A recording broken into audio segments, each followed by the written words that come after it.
A violência contra a mulher mais fácil de ser percebida é a violência física, até porque, em boa parte das vezes, ela deixa marcas aparentes. Mas você sabia que existem outras violências contra a mulher, também já qualificadas, e para as quais você também pode procurar seus direitos e, principalmente, procurar estratégias para se defender?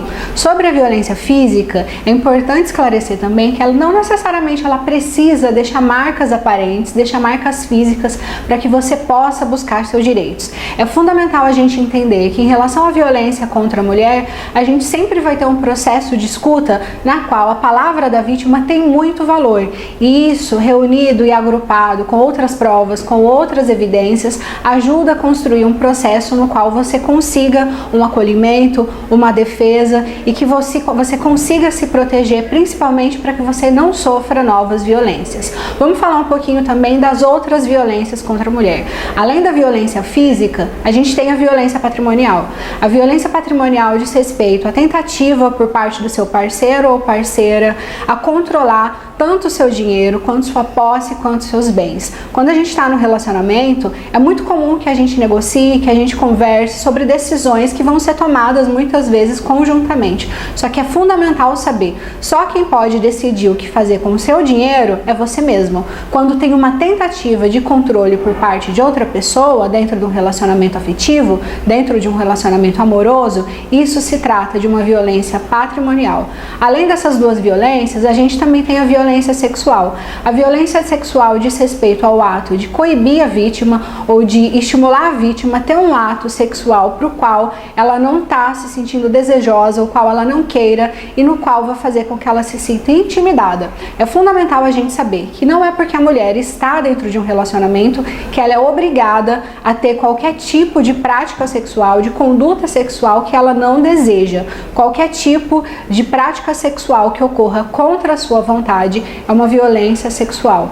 Além dessas três violências, a gente também tem a violência moral. E a violência moral, ela age no sentido de acabar ou de diminuir justamente a moral e o modo como as outras pessoas enxergam a vítima. Então vai ser quando o parceiro, o ex-parceiro ou alguém que vai fazer com que essa mulher fique mal falada para a família, para os amigos, para os vizinhos, para os próprios filhos. Então, quando esse sujeito de repente começa a falar mal, a questionar o caráter dessa mulher, a questionar as condutas dessa mulher, tudo isso vai acabar sendo classificado como violência moral, justamente porque vai fazer com que essa mulher fique mal falada, vai fazer com que essa mulher seja olhada de forma torta na rua, dentro de casa, muitas vezes. Então, se a gente tem um sujeito, seja um parceiro, seja um ex-parceiro ou qualquer homem que de repente começa a espalhar mentiras ou começa a falar da conduta dessa mulher, a gente tem aí a violência moral. Por último, a gente tem a violência psicológica. E a violência psicológica diz respeito à busca e à tentativa de instaurar um medo nessa vítima em relação ao agressor. Então, essa violência psicológica ela vai acontecer por meio de ameaça, vai acontecer por meio de qualquer atitude que vai colocar represálias em relação a essa mulher e vai fazer com que essa mulher se sinta diminuída. Vai mexer muito na questão da autoestima. Então, quando a mulher passa por um processo de violência psicológica, ela fica com a autoestima muito abalada, porque muitas vezes ela começa a acreditar no que o agressor está falando. Então isso também é um tipo de violência contra a mulher e é um tipo de violência para o qual também você pode procurar e pode buscar seus direitos. Só para finalizar, é importante a gente saber também que essas violências muitas vezes, na maioria das vezes, elas vão acontecer de forma combinada.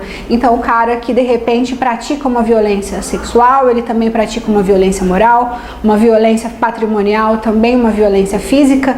Quando essas violências são combinadas, essa mulher fica muito fragilizada, com medo de procurar ajuda, com medo de conversar com a sua própria família. Então essa mulher fica insegura para recorrer aos seus direitos e isso vai fazendo com que esse agressor se sinta cada vez mais e mais fortalecido. É fundamental a gente saber, quando a gente passa por um processo de violência, que a gente não pode ficar esperando o agressor mudar a sua postura, a gente não pode esperar o agressor melhorar, porque quando a gente faz isso, a gente vai vai se colocando cada vez em mais risco e colocando também as pessoas que a gente ama, os nossos filhos, em risco também. Então, se você passa por um processo de violência ou por vários processos de violência, procure seus direitos, porque essa é a única forma de você se proteger.